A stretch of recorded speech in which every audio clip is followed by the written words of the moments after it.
In today's video, I'm going to teach you how to use grid and guides for precise placement in Adobe Dimension. If you've ever nudged a 3D object around and wondered why it never quite lines up, this walkthrough is for you. We'll keep it simple and practical so you can get precise results without guesswork. Start by launching Adobe Dimension on your desktop. Once it opens, go ahead and open the document you want to work on. If you're following along with a scene you've already built, that's perfect. If it's a new scene, the same controls apply. Next, turn on snapping. Look for the Snap tool icon in the toolbar or press X on your keyboard. Snapping is what connects your movement to Dimension's underlying grid and surface guides, helping objects click into place.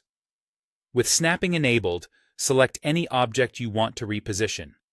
As you drag it, you'll notice it naturally aligning to the ground plane and to the surfaces of neighboring objects, keeping things flush and tidy. If the movement feels too jumpy, zoom in slightly or move your cursor more slowly to make smaller, more controlled adjustments.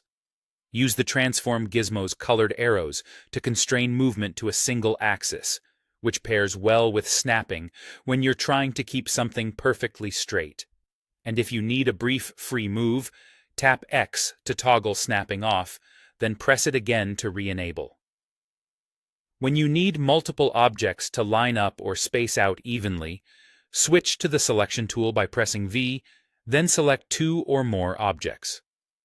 This is where Align and Distribute comes in handy for fast, consistent placement across your scene. With those objects selected, either click the Align and Distribute icon in the Actions panel on the right, or press D on your keyboard to open the controls. Make sure all the pieces you intend to include are highlighted. If one is missed, the result will be off. A 3D alignment widget will appear, complete with teardrop-shaped handles along the X, Y, and Z axes. These represent left to right, up and down, and front to back alignment in 3D space. Click the appropriate handle to align your selection along that axis, or use the Distribute options to create even spacing between objects. You can center objects to each other or align them to the far edges, and distribute using the combined bounding box so spacing is uniform.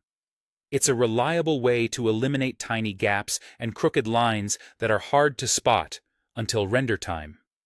If something doesn't look right, undo and try another axis. Also, check that objects aren't grouped or scaled unevenly. As you work, rely on snapping for contact points and use the widget for precision across multiple pieces. Together, they replace eyeballing with predictable, repeatable placement. Once you're happy, continue modeling, texturing, or lighting, confident your layout sits squarely on the grid and reads cleanly from every angle.